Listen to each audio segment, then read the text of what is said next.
Hari ini saudaraku saya akan menyampaikan satu pesan firman yang kalau saya boleh ngomong ya, saya sadar sesadar-sadarnya. Pesan firman yang saya sampaikan ini, this is my life gitu saudaraku. That is my life. Saya akan menyampaikan satu pesan firman yang berjudul The Beauty of Grace. Izinkan saya mengatakan ini saudara.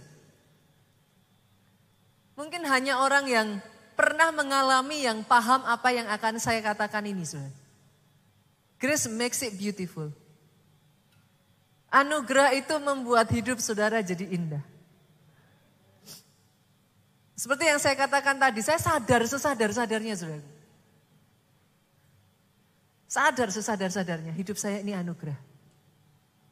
Sebagian orang akan menyebut itu sebuah kebetulan. Tapi saya berdoa, setelah saudara mendengar firman hari ini, saudara paham, tidak pernah itu sebuah kebetulan saudaraku. It was never a coincidence. Saya berdoa saudara bisa melihat, dan sejak dari hari ini ketika saudara melihat jejak kaki anugerah, saudara tidak lagi menyebut itu sebuah kebetulan. Tapi saudara bisa melihat grace yang bekerja di balik itu semua. Saya akan membagikan 3 keindahan dari anugerah saudaraku. Dan yang pertama, anugerah itu membuat pembedaan bahkan pengecualian. Berapa banyak dari saudara di sini ya saudaraku yang sudah pernah ngalami, saudara berkata harusnya nggak bisa loh, harusnya nggak mungkin loh. Tapi kok buat saya? Tapi berapa sering orang Kristen ngomong kebetulan pastor. Sejak hari ini boleh nggak Bu? Ketika saudara ngalami itu semua, tidak ada lagi kata-kata kebetulan keluar dari lidah bibir saudara. Saudara bisa melihat grace yang bekerja di balik semuanya itu atas hidup saudara. Kalau mau tepuk tangannya yang paling dahsyat buat Yesus Tuhan kita. Saya ajak saudara baca terlebih dulu dalam Kejadian pasalnya yang ke-6, ayatnya yang ke-7 sampai 8. Ini ayat yang sangat terkenal saudaraku. Ini kisah Nuh. Saya rasa anak-anak sekolah minggu tahu semua kisahnya ini. Saya akan bacakan ayat yang ke-7. Berfirmanlah Tuhan, aku akan menghapuskan manusia yang telah kuciptakan itu dari muka bumi. Baik manusia maupun hewan dan binatang-binatang melata dan burung-burung di udara. Sebab aku menyesal bahwa aku telah menjadikan mereka. Ayat 7 yang saudara baca ini, boleh dikatakan Tuhan itu sudah kayak bikin keputusan gitu. I will wipe it out. Tuhan akan menghapuskan seluruh manusia, bukan cuma manusia saudara. Sampai ke binatang, sampai seluruh tumbuhan, bahkan semua yang ada di muka bumi, I will wipe it out. Ayat 7 ini tidak membuat pasal 6 ini jadi menarik Pak. Apa yang membuat pasal 6 ini jadi menarik? Justru ada di ayat 8-nya. Regardless ayat 7 itu sudah dibuat keputusannya. Tapi muncul di ayat 8 mengatakan seperti ini saudaraku. Tetapi Nuh mendapat kasih karunia di mata Tuhan. Secara manusia udah gak mungkin Bu. Tetapi Nuh found grace. Bolehkah saya katakan ini saudaraku? The kind of grace yang membuat Nuh yang seharusnya binasa bersama dengan seluruh dunia saudaraku. Saat itu. The kind of grace yang menjadikan pembedaan dan pengecualian atas kehidupan Nuh ini saudaraku. The kind of grace saya berdoa itu yang bekerja atas hidup pribadi, lepas pribadi yang ada di tempat ini saudara. Apa yang seharusnya secara manusia nggak mungkin. Saya selalu mengatakan saudaraku yang menyelamatkan Nuh itu bukan bahteranya. Saudara mungkin bertanya maksudnya gimana pastor? Pernah terpikir nggak saudara? Bikin bahtera itu nggak semudah itu loh. Bahkan nggak sembarangan tukang kayu bisa loh saudaraku. Untuk membuat sebuah kapal itu dibutuhkan keahlian. Itu memang harus orang yang khusus bergerak di bidang itu Pak. No certainly bukan orang yang tahu tentang perkapalan, saudaraku. Mungkin ya, kalau saya boleh katakan ya saudara-saudara, in fact like scientist ya saudara, untuk membaca kejadian dari Nuh ini ya saudaraku. Benar-benar instruksi itu diikuti ya untuk membuat kapal. Saya yakin saudaraku ada sangat banyak celah, ada sangat banyak kekurangan dan kelemahan di situ. Secara manusia itu kayak udah yang, apa bisa gitu ya. Tapi bukan, oke lah let's say itu satu hal tentang kapal ya saudara. Pernah kepikir gak saudaraku tentang binatangnya? Itu nangkep segitu banyaknya binatang tuh gimana tuh Bu caranya? Saya nggak usah jauh-jauh nanti dulu ya saudaraku. Saya nggak akan bicara jauh-jauh dulu soal burung. Coba kebayang nggak saudara? Itu nangkepin burung-burung satu-satu dimasukin itu gimana caranya? Ini bukan zaman sekarang loh saudara. Itu zaman segitu loh. Itu burung aneka ragam. Belum saudara bicara ikan-ikan yang di laut. Mau nyelam saudara pausnya diambil gitu. Kebayang nggak? Masukin itu semua di dalam kapal. Simpel aja lah saudara, saya nggak bicara yang terlalu rumit burung di udara, saya nggak bicara yang terlalu rumit yang di bawah laut. Saya ngomong dulu lah yang di darat. Pernah ngalami nggak saudara yang namanya masukin babi itu nggak semudah itu loh saudara. Itu cuman bicara babi, coba ya buktiin perkataan saya ini. Saudara dorong tuh babi ya sampai ngos-ngosan nggak akan masuk ke kandang. Saya jamin, coba. Ikuti perkataan saya sungguhan loh ya saudara. Dorong babi masuk ke kandang. Gak akan masuk. Nah, terus gimana pastor? Tadi pagi saya ketawa saudaraku. Ada jemaat yang ngomong. Pastor digendong katanya. Babi segede itu mau digendong caranya gimana? Gak segampang itu masukin babi saudara. Kebetulan papi saya ketika saya kecil saudaraku. Papi saya tuh punya peternakan babi. Jadi saya tahu. Masukin babi itu ya saudara. Ekornya itu harus jepret saudara. Itu dia akan lari maju masuk. Saudara dorong, gak akan dia masuk. Semakin saudara dorong dia, semakin mundur dia. Saudaraku. Ini baru masukin tuh binatang. Sepanjang kapal itu mengapung saudara sampai banjir itu reda. Kebayang gak sih saudara memelihara sebegitu banyak binatang di dalam satu kapal? Berapa spesies yang ada? Itu Nuh cuma sama keluarganya loh. Every single day. Masih puji Tuhan tuh. Rusanya, kebayang gak kalau rusa dijejerin sama singa? Hari ini anak-anak saudara tidak melihat rusa itu di dunia saudaraku. Secara manusia saudara. Semua yang saudara baca di dalam Alkitab itu terasa mustahil.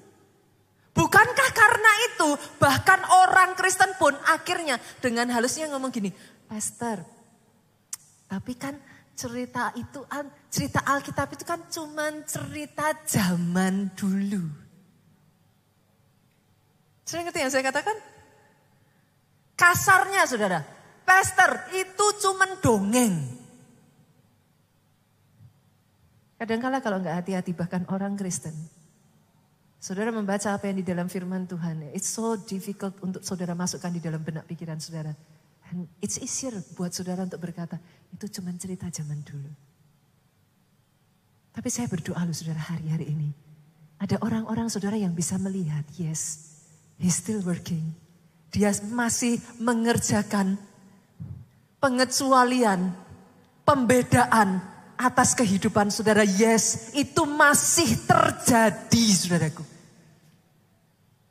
Satu ketika saya dengar satu kisah saudaraku dari seorang ibu. Ibu ini dia bercerita, pastor saya itu orang yang sederhana, saya I am uneducated, edukasi saya itu terbatas. Tapi yang saya salut dengan dia ya saudaraku, dalam semua keterbatasannya dia berhasil menyekolahkan anak-anaknya. Anak yang pertama itu menjadi dokter di UK saudaraku, di Inggris, spesialis saudaraku. Anak yang kedua saudaraku, itu menjadi actuary. Actuary itu kalau saya nggak tahu saudara, mathematician gitu saudaraku. Semacam jurusan ke arah sana, analis seperti itu saudaraku. Itu di Columbia University, itu sekolah yang bergengsi saudara. Dan dia berkata kepada saya, pastor, saya bahkan nggak bisa bahasa Inggris. Saya tuh bilang, ibu, terus caranya ibu gimana? Yang saya salut dari ibu ini, dia selalu berkata begini, Pastor, anugerah Tuhan.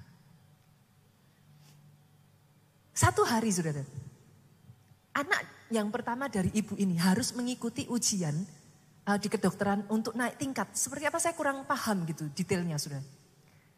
Nah, entah karena dia terlalu fokus sama ujian ini, saudaraku, persiapan.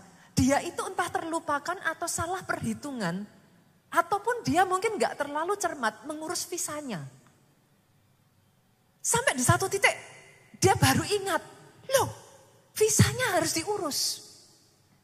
Tanggal untuk ujian itu sudah ditetapkan, dia harus mau gak mau tuh harus berangkat di tanggal itu untuk ikut ujian. Kalau sampai dia miss waktunya, maka yang terjadi dia harus waive, dia harus buang 1 tahun. Dia hanya bisa ikut ujian tahun berikutnya. And itu masalah besar, saudaraku. Artinya 1 tahun itu dia vakum. It is a big problem. Secara manusia loh, saudaraku. Kenapa saya salut dengan ibu ini, saudara? Secara manusia, kalau normalnya akan lebih mudah buat ibu ini akan ngomong kayak gini. Udahlah, ya sudah ini kamu salah, ya nyerah aja. Let go, tahun depan. Tapi ajaibnya ibu ini gak ngomong gitu. Ibu ini ngomong, anakku doa ya, minta anugerah Tuhan. Secara manusia gak bisa, saudaraku. Visanya keluar dengan durasi normal aja. Durasi normal itu which is 2 minggu sampai 3 minggu, itu normal. Saudara yang terbiasa mengurus visa ke Eropa, saudara tahu yang saya katakan. Sekarang coba deh bulan Desember gini saudara urus visa deh ke Eropa.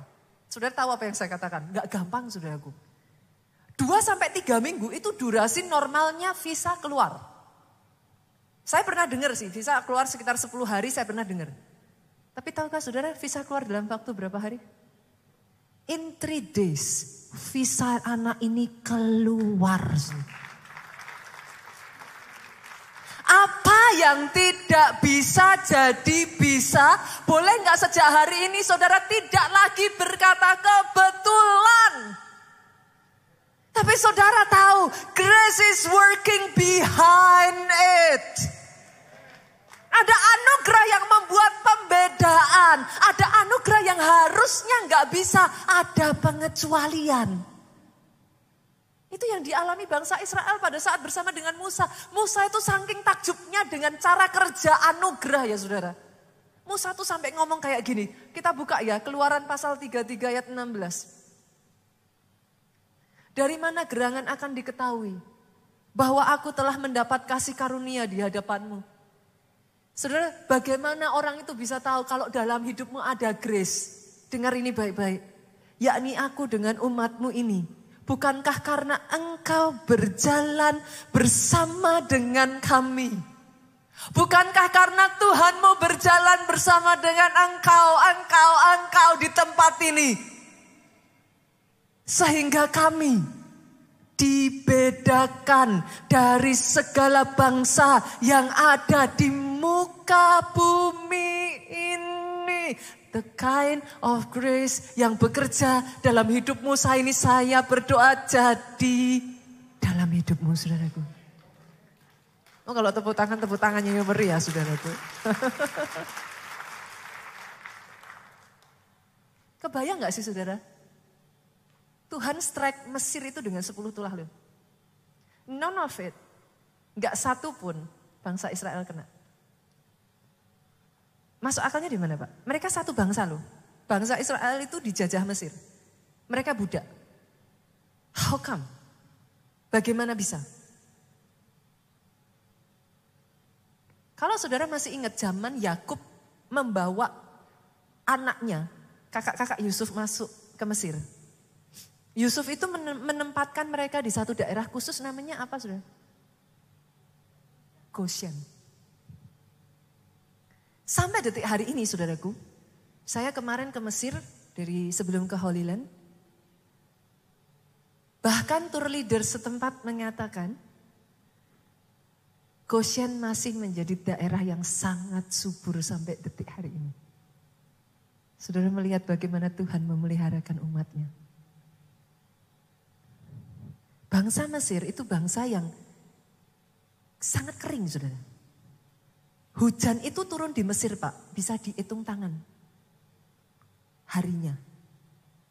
Jadi kalau saudara datang ke Mesir tuh pas hujan, itu mujizat, saudaraku. Saking keringnya. Terus dari mana mereka hidup, Pastor? Mereka itu dianugerahi Tuhan dengan sungai Nil. Karena memang buat mereka air itu sangat susah sekali. Goshen itu persis sampingnya sungai Nil. Amazing ya, Tuhan itu ya. He always give the best. Yang baik pun kurang. Dia selalu mau beri yang terbaik buat saudara. Pada saat Mesir, seluruh saudaraku binatang ternak di Mesir itu mati kena sampar karena tulah. Binatang di Israel hidup. Kok bisa, Pastor? Pada saat Mesir itu di-strike dengan hujan dari langit ya saudaraku, hujan es, hujan batu saudaraku. Orang-orang di Mesir berjatuhan mati saudara. Orang Israel aman. Gak masuk akal kan saudaraku? Gak heran banyak orang Kristen karena gak masuk akal. You try to put it in your logic, di logika saudara, dan saudara berkata, itu cerita zaman dulu. Tapi boleh gak saudaraku, saya menceritakan kepada saudara kenyataan kejadian yang terjadi di zaman sekarang. Ketika saya masih remaja saudaraku, papi saya itu punya, tadi saya cerita ya, peternakan babi. Salah satu penyakit babi yang paling dikhawatirkan para peternak babi itu adalah satu penyakit, saya pernah ceritain ini. Namanya kuku merah, saudara. Dan kenapa penyakit itu begitu menjadi kayak ketakutan buat peternak babi? Karena penyakit ini tuh sangat menular sekali, Bu. Jangankan di dalam satu kandang ya, babi sebelahan gitu kamarnya ya saudaraku ya. Sebelahan babinya. Jangankan di satu kandang gitu Pak. Kandang sebelah aja kena. Itu satu area bisa mati semua babinya. Very deadly jenis penyakit ini saudaraku untuk babi. Nah, kandang babi saya itu di kota Solo Pak. Saudara tahu dong yang namanya daerah. Biasanya kalau bahasanya ya saudara. Toko emas gitu satu jalan toko emas semua. Kan gitu toh saudara kalau di daerah ya. Pasar buah gitu kan. Satu area itu pasar buah gitu saudara. Nah kandang babinya ini juga sama. Jadi papi saya tuh mungkin bisa nyanyi gitu saudara. Kiri kananku kandang babi gitu saudaraku. Sekelilingku kandang babi. Jadi itu kandang babinya itu bersamaan di satu area. Artinya saudara, kalau penyakit ini menyerang, kandang tetangga aja ada yang kena. Habis itu satu daerah. Kandang kita sendiri kita bisa protek. Kalau sudah kiri kanan dan lain sebagainya gimana cara kita protek? Nggak bisa. Waktu kejadian virus ini masuk saudaraku. Papi saya ibadah hari Minggu itu berseru sama Tuhan. Saya tuh bersyukur saya punya orang tua itu orang tua yang takut Tuhan. Saudara. Sampai detik hari ini saudaraku mereka masih melayani menjadi koordinator ibadah di kota Solo. Mereka orang-orang yang tiang-tiang doa lah dalam keluarga saya. Papi saya tuh datang berseru sama Tuhan, kasih instruksi. Ini gimana babi-babinya? Itu tinggal hitung saudara, kalau mati ya sudah habis. Hari itu firman yang disampaikan Pak Obaja saudaraku. Ada kuasa dalam minyak urapan. Saudara. Jadi papi saya tangkap itu saudaraku. Papi saya aminkan, bawa minyak, didoakan di gereja. Pulang saudara, babinya diurapi saudara. Satu ya heran ya, saya pikir waktu itu papi saya luar biasa juga gitu ya. Dia tangkap mentah-mentah saudaraku apa yang dikatakan Pak Obaja. Dia balik saudara, dia olesi dan literally saudaraku itu kepalanya diurapi satu-satu diolesin minyak saudara. Tapi saya menyaksikan dengan mata kepala saya sendiri saudara. Di waktu itu, babi yang ada di kanan kiri itu mati berjatuhan saudara. Hanya kandang papi saya yang tidak tersentuh satu ekor pun. What can you say? Kenapa saya menceritakan ini saudaraku? Saya hanya berdoa ya saudara. Ada orang-orang di tempat ini yang ketika saudara dengar cerita saya. Iman saudara bangkit. Saudara bisa tangkap ini. Tap into the grace. Saya tidak tahu apa yang akan terjadi tahun depan. Sepakat dengan saya bahwa itu haknya Tuhan, saudaraku? Tapi bolehkah saya bacakan ayat ini buat saudara? Mazmur 91 ayat 7 sampai 8. Walau 1000 orang rebah di sisimu, 10.000 di sebelah kananmu. Dengar ini saudaraku. Tetapi itu tidak akan menimpamu. Adakah orang-orang di tempat ini yang imannya bangkit dan saudara bangkit tangkap ini? Boleh saya breakdown ayat ini saudaraku? Saya jelaskan ayat ini. Banyak orang baca cuman walau 1000 rebah di kiriku kau tetaplah. Banyak orang baca hanya asal baca. Tapi pernah nggak saudara baca terus saudara visualisasikan? 1000 orang rebah di sisi saudara itu bukan yang saudara di depan, yang rebah di belakang. Bukan loh saudara. 1000 orang rebah di samping sisi kiri, kanan saudara 10.000 itu artinya literally. Bencana ataupun masalah itu datang sedekat itu loh saudara. That close to you. Di sisimu persis. Tapi itu pun tidak menimpa engkau. Yang begitu dekat dengan engkau, orang-orang yang mungkin kau tahu, orang-orang yang mungkin kau kenal. Mereka rebah tapi tidak menimpa engkau. Bahkan ayat ini melanjutkan saudaraku, wow.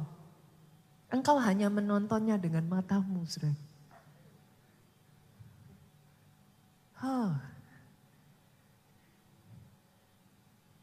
That is the work of grace. Sejak dari hari ini jangan pernah berkata, itu kebetulan pastor.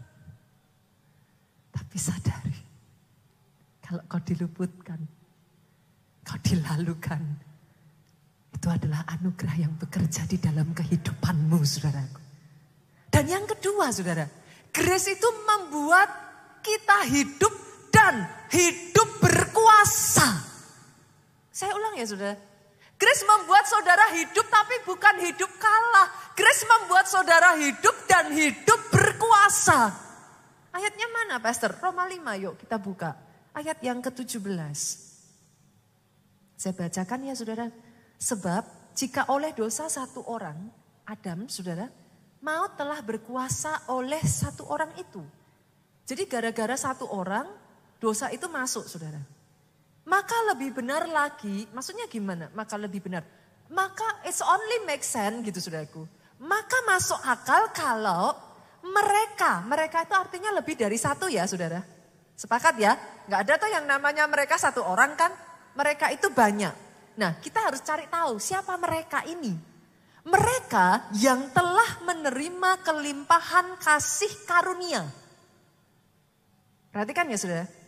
Mereka yang telah menerima kelimpahan kasih karunia dan anugerah kebenaran. Berarti orang-orang yang sudah menerima kelimpahan kasih karunia dan anugerah kebenaran, dia akan hidup dan berkuasa. Oleh karena satu orang itu, oleh karena satu pribadi itu saudaraku, yaitu Yesus Kristus. Kita breakdown ya saudara. Berarti merekanya ini siapa? Saya. Saudara di tempat ini. Orang-orang yang sudah menerima kelimpahan kasih karunia. Kenapa disebut kelimpahan? Kurang limpah apa sih saudara? Kalau dia menyerahkan nyawanya mati di atas kayu salib buat saudara. Kurang limpah apa? Saudara mau minta lebih limpah dari apa lagi? Saudara-saudara di tempat ini, orang-orang yang menerima kasih karunia melimpah dan anugerah kebenaran, seharusnya engkau hidup dan berkuasa.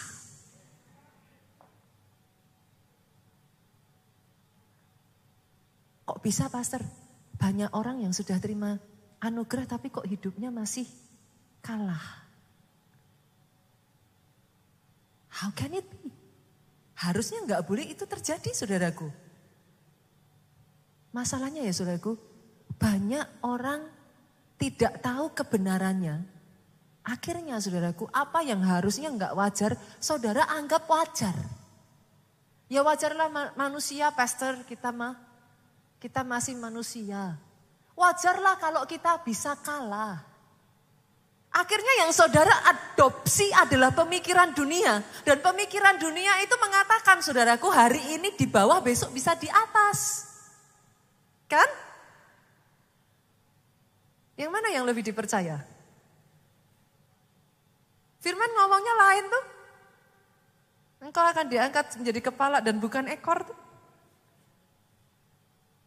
Tapi seringkali karena saudara tidak mengerti kebenaran. Firman berkata apa saudara? If you know the truth. Kalau kau tahu kebenaran, the truth shall set you free. Kebenaran itu akan memerdekakan kamu. Bagaimana tahu kebenaran? Baca aja enggak.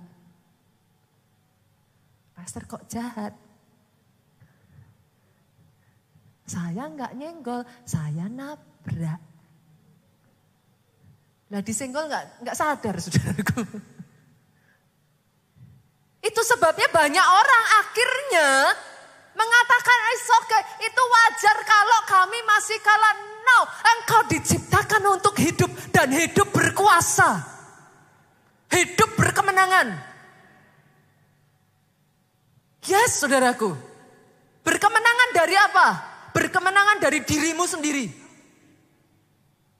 Banyak orang bahkan gak bisa ngalahin diri sendiri loh, saudara. Tahu gak kalau mukul istri itu salah? Tahu, siapapun tahu. Tapi gak bisa nahan tuh. Gak bisa menang tuh. Tahu gak kalau judi salah? Tahu.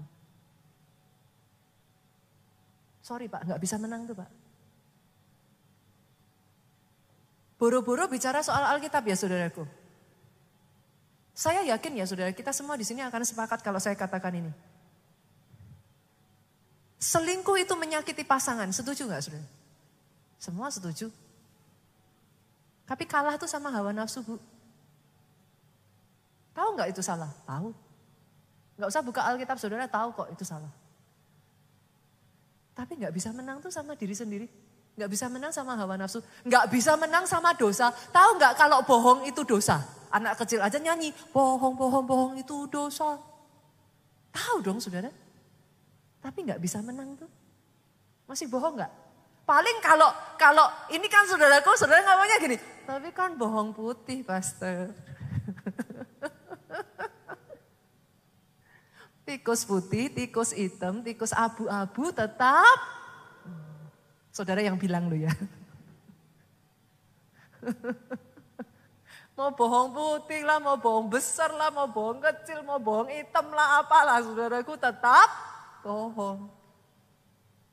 Kalah terhadap apa? Kalah terhadap masalah.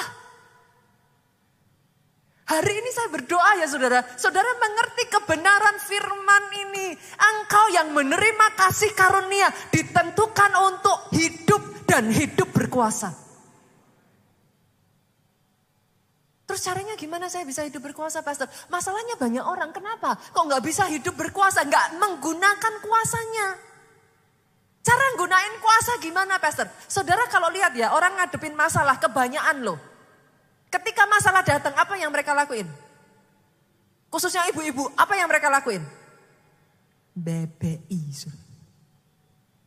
Aduh pastor, ini masalahnya besar, celaka pastor, celaka mati aku pastor. Pernah dengar kata-kata seperti itu? Padahal baru aja minggu lalu kita belajar loh saudaraku. Amsal 18:21. Hidup mati ditentukan lidah. Barang siapa suka menggemakannya akan memakan buahnya. Saya garis bawahi kata menggemakan ya saudara.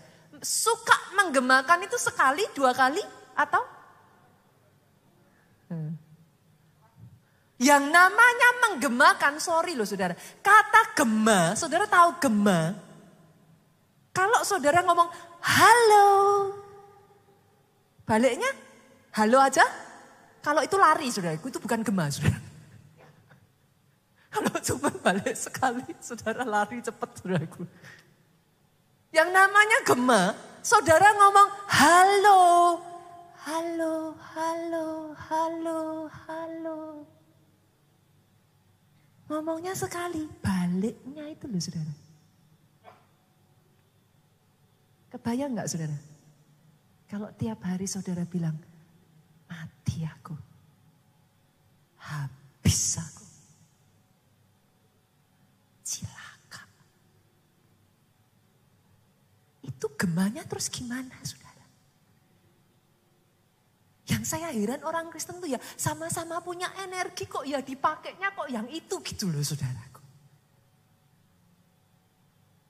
Setiap hari kalau saudara terus perkatakan ya bangun tidur ya. Saudara lihat wajah saudara. Saudara sudah langsung bilang ya saudaraku.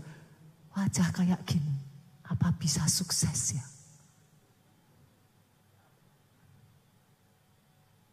Saudara diberi kuasa.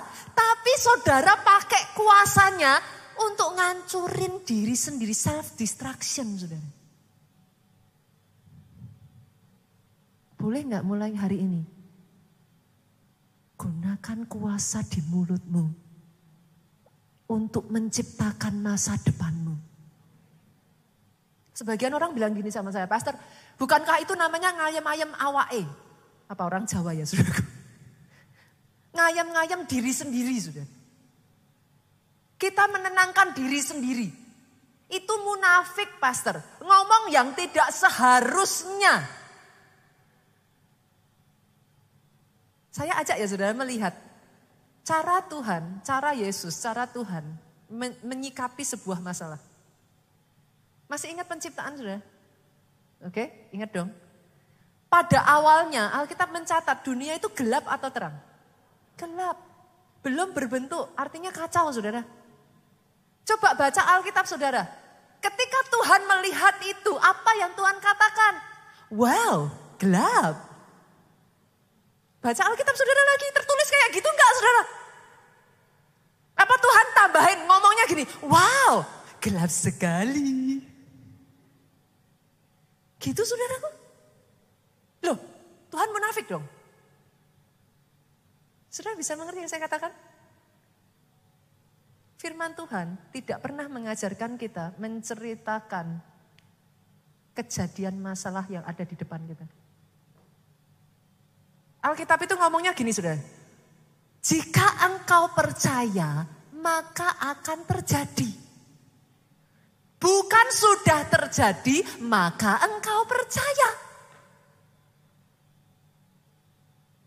Artinya, Tuhan lihat gelap, Tuhan lihat kacau. Alkitab berkata apa? Berfirmanlah Tuhan, jadilah terang, maka terang jadi. Sejak dari hari ini ciptakan masa depanmu.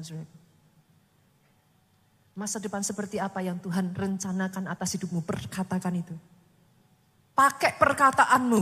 Bukan untuk menghancurkan. Yes, perkuat perkataanmu itu berkuasa saudara. Tapi berkuasa ada dua sisi. Barang siapa suka menggemakannya. Kalau baik yang dia gemakan, dia akan makan buahnya. Jika buruk yang dia gemakan, dia akan memakan buahnya. Yang mana yang kau gemakan?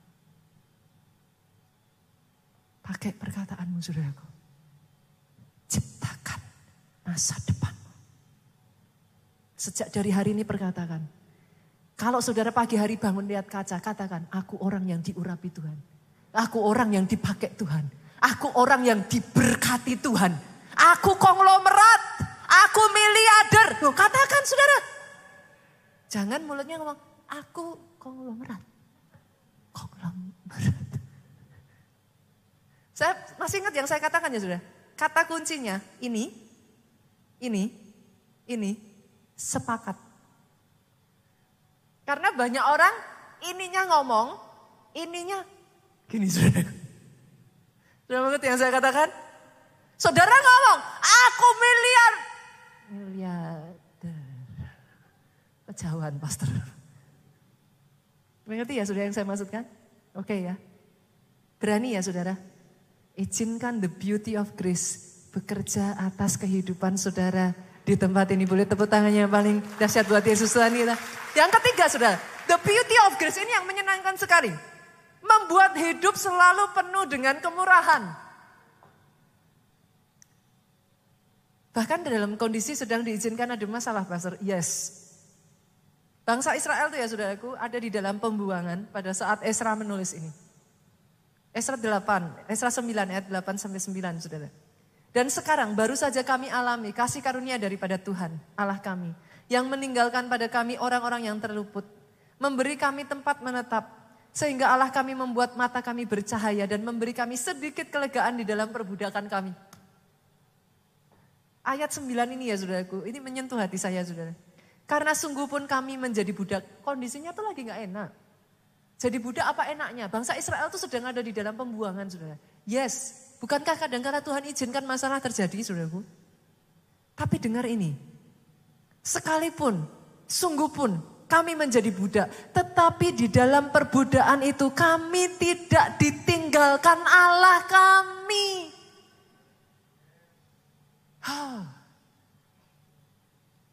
Semua orang kalau minta kemurahan, yang namanya kemurahan saudara, seringkali buat kita berharap kemurahan Tuhan itu artinya masalahnya disingkirkan. Ya puji Tuhan.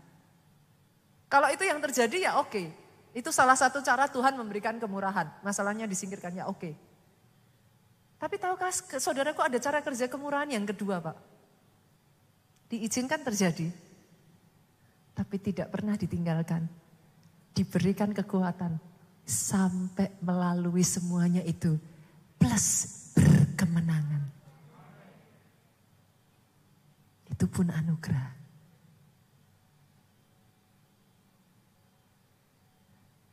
Grace membuat hidup saudara di tengah masa berat sekalipun selalu ada kemurahan Tuhan. Nice ya saudaraku ya. Diizinkan tapi tidak ditinggalkan. Ada kemurahan Tuhan saudaraku. Dan ada satu bagian ini yang saudara harus mengerti saudara. Dalam sepanjang perjalanan saya itu menemukan saudara bahwa yang namanya grace itu punya momento of grace. Bahasa saya ya saudaraku. Maksudnya gimana Pastor? Grace itu ada momentumnya, waktunya saudara. Jadi kadang ada waktu-waktu di mana Tuhan itu ngasih instruksi ya saudaraku. Tuhan kasih instruksi. Jadi dimulainya selalu di situ. Tuhan kasih instruksi. Saudara cepat tanggap. Jalan, taat. Semustahil apapun itu, hebatnya di sini saudara. Ketaatan saudara itu di backing dengan grace. Nyenengin ya saudara, nyenengin. Hebatnya grace itu di situ saudaraku. Bukan masalah, jadi berarti yang harus saya lakukan apa Pastor? Belajar mengasah telinga kita untuk peka dengar instruksinya Tuhan. Saudara. Itu. Masalahnya banyak orang Kristen, Yesus aja ya saudara, menajamkan telinga rohnya untuk mendengar suara Tuhan. Saudara.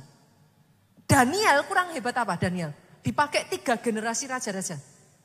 Dia menajamkan telinganya. Beberapa waktu yang lalu saya mengkhotbahkan tentang ini saudaraku. Pastor gimana cara menajamkan telinga? Alkitab itu berkata, pagi-pagi benar Yesus bangun ketika hari masih gelap. Nah sekarang saya balik nih saudara. Pagi-pagi benar. Nita titik ganti dengan nama saudara.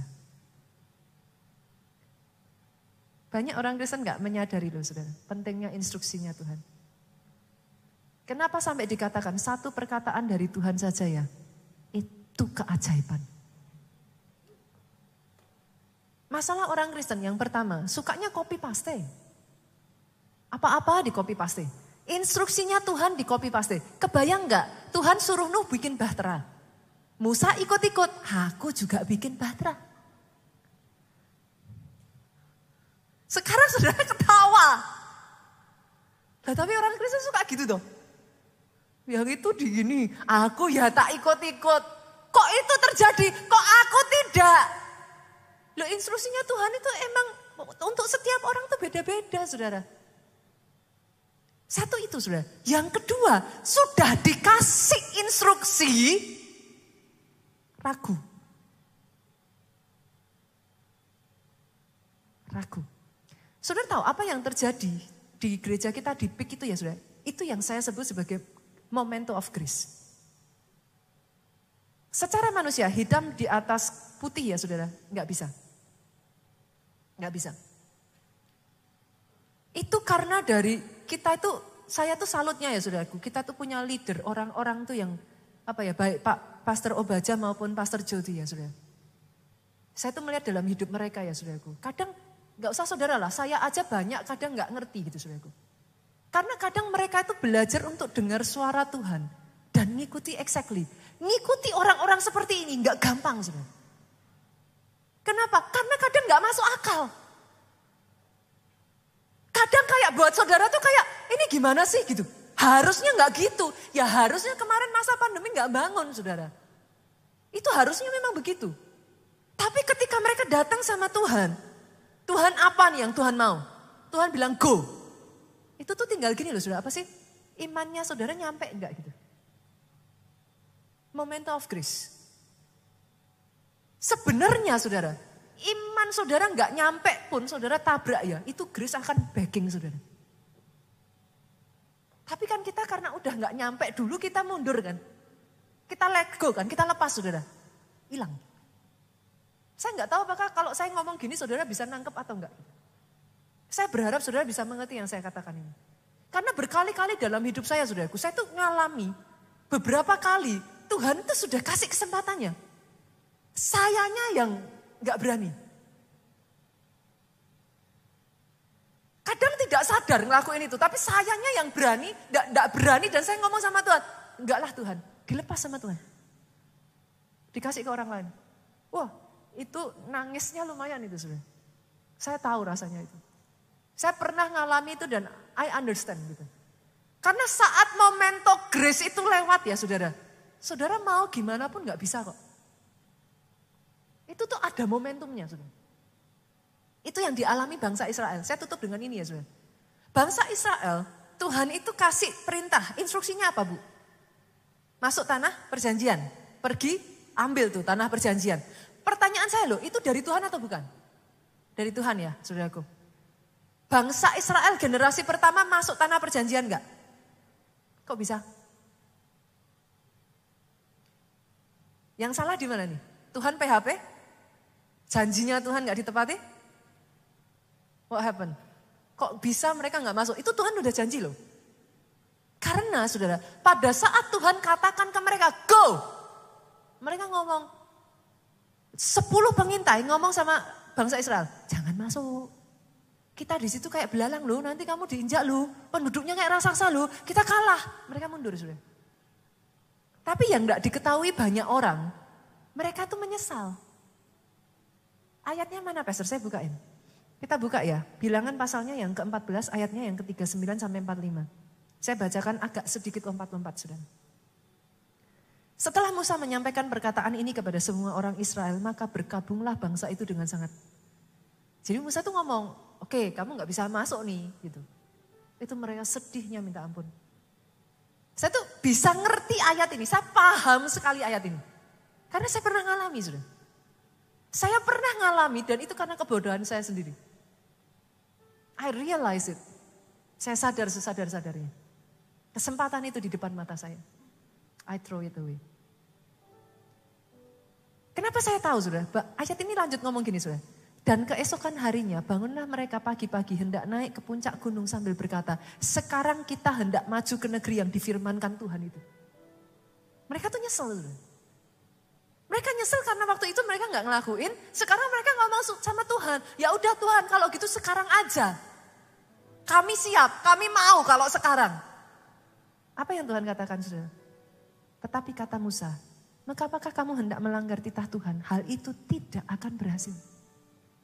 Moment of grace-nya itu udah lewat. Ayat 44, meskipun demikian mereka nekat naik ke puncak gunung itu. Tapi tabut perjanjian Tuhan dan Musa tidak meninggalkan tempat perkemahan. Mereka nekat. Orang Kristus gak gitu tuh. Disuruh Tuhan gak mau, habis itu gak disuruh Tuhan jalan. Tapi jalan gak ada penyertaan Tuhan. Ayat 45 saudaraku. Turunlah orang Amalek, orang Kanaan. Yang mendiami pegunungan itu menyerang mereka. Kemudian orang-orang itu mencerai-beraikan mereka sampai ke Horma. Bangsa Israel kalah. That's it, bye-bye. Jangan salah loh saudaraku. Tuhan itu punya waktunya dia. Kita yang butuh Tuhan. Kita yang butuh nunggu Tuhan. Kita yang butuh dengar instruksinya Tuhan. Pastor buat apa sih saya ke gereja? Pastor buat apa saya saat teduh bangun pagi-pagi? Jangan salah. Satu perkataan yang dari Tuhan. Itu words everything. Kadang buat saya ya saudaraku, orang Kristen tuh suka kurang ajar ya saudara. Tuhan, pokoknya saya maunya gini. Tuhan kerjakan. No sorry loh saudara. Yang Tuhan siapa? Bahasa kasar saya ya saudara. Sorry. Saya ngomong gini nih sebenarnya gak enak saudara. Tuhan itu bukan kacungmu loh. Kasar gak saya bilang gitu saudara? Gak enak ya di hati ya. Tapi kita orang Kristen sukanya gitu loh. Kalau Tuhan gak kerjakan, gak gereja-gerejaan lagi. Lah memangnya kenapa? Yang butuh tuh saudara loh. Sadari itu saudaraku. He is God. Dia Tuhan. Dia berhak. Dia berdaulat. Saya tuh sangat tersentuh ya saudaraku ya. Orang seperti Pastor Adeboye ya. Pada saat dia kehilangan anaknya yang ketiga. Pada saat pandemi kemarin anaknya meninggal. Saudara. Saudara tahu apa yang dikatakan? Orang sekelas beliau loh saudara. Apakah gak berusaha bangkitkan anaknya? Apakah gak berseru-seru minta Tuhan adakan mujizat? Apakah orang gak akan bertanya-tanya kalau sampai anaknya gak bangkit? Tapi kali pertama dia muncul, dia katakan ini. God is God. Dia berhak.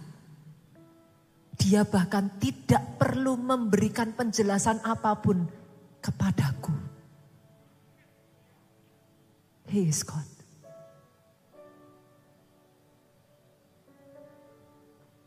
Itu saya waktu dengar Pastor Adeboye ngomong kayak gitu, saya nangis itu. Orang lain akan berkata, kenapa Tuhan? Kok Tuhan gak siapkan aku? Kenapa Tuhan gak bilang duluan kalau Tuhan mau ngambil? Tapi Pastor Adeboye berkata, dia Tuhan, dia berdaulat dan dia berhak. Dia tidak perlu menjelaskan apapun atas apapun yang terjadi dalam hidupku. Because he is God. Saya tutup dengan satu ayat ini saudaraku, 2 Korintus pasalnya yang ke-6 ayat pertama. Kadang kaget ya, dengar kayak gini kaget ya, khotbah begini ya saudaraku ya. Tapi saya rasa orang Kristen harus sadar saudaraku.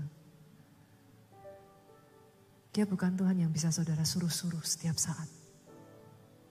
Kita yang harus mengerti rencananya, hidup di dalam agendanya, mengikuti agendanya Tuhan. Maka saudara akan melihat rencananya tergenapi. Sebagai teman sekerja kami menasihatkan kamu supaya kamu jangan membuat menjadi sia-sia kasih karunia Allah. Ini bicara kasih karunia ya saudara, grace ya. Yang telah kamu terima, ayat 2. Sebab Allah berfirman, dengar ini saudaraku. Pada waktu aku berkenan, aku akan mendengarkan engkau. Memento of grace. Pada hari aku menyelamatkan, aku akan menolong engkau. Tapi doa saya ini ya saudaraku, berani tangkap ini boleh jemaat Tuhan? Sesungguhnya waktu ini adalah waktu perkenanan itu. Sesungguhnya hari ini adalah hari penyelamatan itu. Diberkati keluargamu. Atas hidupmu saudaraku, panjang umurmu. Sehat sesehat-sehatnya. Tidak henti-hentinya perkataanmu itu keluar dengan kesaksian. Diberkati saudaraku kesaksianmu. Penginjilanmu, pelayananmu, pulang dengan membawa sukacita, damai sejahtera Allah Bapa. Jangan pulang dengan tangan kosong saudaraku. Cinta kasih putranya yang tunggal, persekutuan dengan rohnya yang kudus, sekarang sampai selama-lamanya. Engkau yang diurapi boleh katakan dengan suara yang keras, amin.